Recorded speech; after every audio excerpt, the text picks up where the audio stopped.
Let me tell you something before you go. Whenever people come, see me live, I try to say something meaningful to people. And I'm in the laugh business. That's my gift. That's what God gave me at birth. Your gift is a thing that you do the absolute best with the least amount of effort. I want to tell you something that can help enrich your life. It's a sure sign from God that He ain't through with you because He wakes you up anymore. When He's done, you won't wake up no more. But as long as you're waking up, that means He has something for you that He hasn't been able to give to you for whatever the reason. I'm going to help you get to that reason a little bit quicker.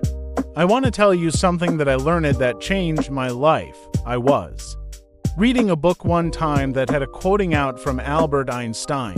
And Albert Einstein said, "Imagination is everything. It's the preview to life's coming attractions." If you think about that, that's a really, really true statement. Because everything you see in this world came from somebody's imagination. Everything. Somebody was talking on the phone one day on that wall phone, and he wanted to just go outside and get something out of the car. He said, somebody said, "You know what? I wish I could take this phone outside." Everybody in here got a cell phone. It was in somebody's imagination.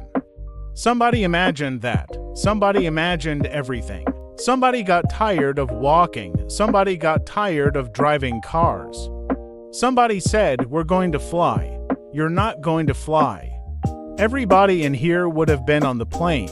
See, your imagination is the evidence of things not seen. You know why they call it the evidence of things not seen? Your imagination, you're the only one who can see it. See, so all this stuff you've been imagining was not from hocus pocus. When you imagine stuff, it's actually God showing you a preview of a coming attraction He has for you. That's what your imagination is. Why do you keep imagining yourself with a second home? Because God wants you to have a second home. Why do you keep imagining yourself in a supervisory capacity on another job? Because God really wants you to have that. Why do you keep dreaming of opening a business one day? Because that's what God really got for you. And He put it in your imagination. The problem with your imagination, though, is you tell it to the wrong people. If you want to kill a big dream, tell it to a small-minded person. You can't, oh man. Think about this in your life. How many times have you had this really incredible idea and you took it your family and your friends? You shared it with them and they shot it down. You know why they shot it down? Because they couldn't see it. Because God didn't put it in their imagination. He put it in yours. It was your evidence of things not seen. See all this stuff you've been imagining, you ought to start working on it. Because that's what God really got for you. Your real life is in your imagination. I'm here to tell you that. You think I'm here by accident. I'm here because He put this in my imagination when I was 10. When I was 10, He showed me I was going to be on TV. I'm here because He put this in my imagination when I was 10. That's all I ever wanted. The assignment when I was in the 6th grade was everybody write their name on a piece of paper and write what you want to be. You know what I wrote on my paper? I want to be on TV. Now, the problem I had, though, was I used to suffer with a serious stuttering problem. I couldn't talk outside of my house. I studied for years. I flunked out of school.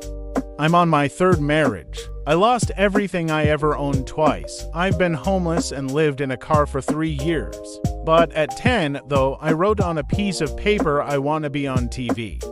So the teacher went around the room and read everybody's paper. She had you stand up when she called your name. And the only assignment was your name and what you want to be. Doctor, lawyer, dentist, basketball player, football player. She said, "Little Stevia, come to the front." Now, I'm thinking, I'm going to the front because I got the best answer. Because ain't nobody had put that on their paper. She called me to the front. I'm thinking we have to give me a gold star. But I was wrong about that. She called me to the front to humiliate me. First of all, you know I can't talk. I suffered with stuttering stammer so bad, man. I couldn't talk at all, and that lady lit in on me. Why did you write this on your paper? Now, I'm standing there. I can't talk. Who in this school ever been on TV? Who in your family ever been on TV? Who in this neighborhood ever been on TV? I'm crushing. Man, I'm standing there dying. She said, look at you standing there. You can't talk. How they going to put somebody like you on TV? So every Christmas, I send her a flash screen TV. Because I don't want her to miss me. I do not want her to miss Not Now episode of me.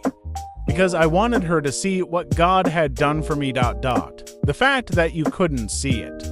It wasn't for you to see. It wasn't my imagination.